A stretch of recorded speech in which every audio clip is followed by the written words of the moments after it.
আমাদের অজান্তেই আমরা প্রতিনিয়ত নিজেদের অনেক বড় বিপদের মধ্যে ফেলছি। এতে থাকা বিস্ফোরক বুলেটের মতো মাথার খুলি উড়িয়ে দিতে সক্ষম। হ্যালো বন্ধুরা, আসসালামু আলাইকুম। দ্য রিয়েল মেসেজের নতুন আরেকটি ভিডিওতে আপনাদের আরও একবার স্বাগতম। আজকের এই ভিডিওটা দেখলে আপনার বুক কেঁপে উঠবে, কেননা আমাদের অজান্তেই আমরা প্রতিনিয়ত নিজেদের অনেক বড় বিপদের মধ্যে ফেলছি। বর্তমান যুগে এআই অর্থাৎ আর্টিফিশিয়াল ইন্টেলিজেন্স হচ্ছে সবচেয়ে ভয়ানক অস্ত্র। এই আর্টিফিশিয়াল ইন্টেলিজেন্স ব্যবহার করে যে কোনো মানুষকে যে কোনো স্থানে টার্গেট করে হত্যা করা সম্ভব। ভাবছেন এআই দিয়ে আবার কিভাবে মানুষকে হত্যা করা যায়? হ্যাঁ, এটা শুনলে আপনি বেশ অবাক হবেন। আসুন এই ব্যাপারটি আপনাদের সামনে এক্সপ্লেইন করার চেষ্টা করি।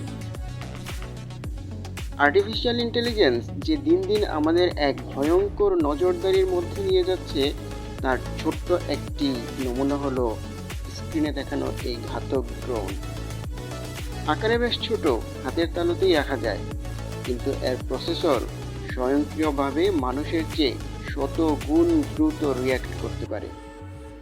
কারণ এতে রয়েছে wide field camera, face recognition system, typical sensor এবং শেপড এক্সপ্লোসিভ। এতে কোনো পাইলট নেই, স্বয়ংক্রিয়ভাবে নিজেই উঠতে পারে।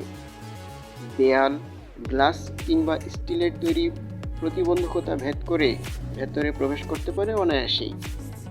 তাই কোনো স্নাইপার বা কাউন্টার মেজার দিয়েই একে ধরা বা থামানো যায় না। এতে থাকা বিস্ফোরক বুলেটের মতো মাথার খুলি উড়িয়ে দিতে সক্ষম।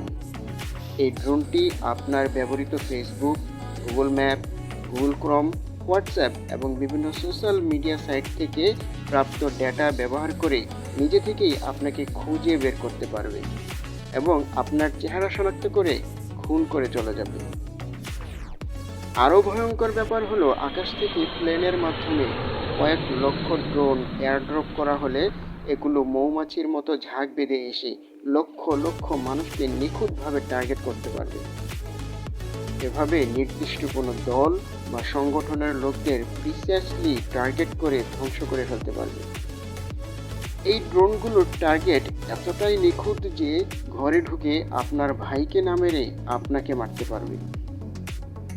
পারমাণবিক বোমা মারলে গোটা একটা শহর ধ্বংস হয়ে যাবে, অথচ আর্টিফিশিয়াল ইন্টেলিজেন্স এবং এই ড্রোন দিয়ে কোনো যুদ্ধ বা সামরিক আগ্রাসন ছাড়াই একটি রাষ্ট্র আরেকটি রাষ্ট্রের উপর কতটা কর্তৃত্ববাদী হয়ে উঠতে পারে ভাবতে পারেন?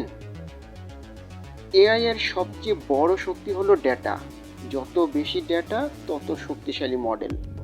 আর এই ডেটা আমরা নিজেরাই প্রতিদিন ফ্রিতে দিয়ে যাচ্ছি। যেমন আমরা গুগল ম্যাপ ব্যবহার করলেই গুগল আমাদের লোকেশন ট্র্যাক করে। ফেসবুক চায় আমাদের কন্ট্যাক্ট নাম্বার এবং মিডিয়া অ্যাক্সেস, যাতে আমাদের পুরোপুরি চিনে ফেলা যায়। আমাদের ফোনে মা, বাবা, বড় ভাই, ওয়াইফ নামে সেভ করা নাম্বারগুলো থেকেই এআই বুঝতে পারে কার সাথে আমাদের কী সম্পর্ক।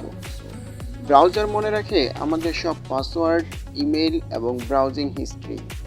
তাছাড়া আমরা যেসব ব্যক্তিগত ও পারিবারিক ছবি, ভিডিও পোস্ট করি, সেগুলো সব একটা ডেটা পয়েন্ট।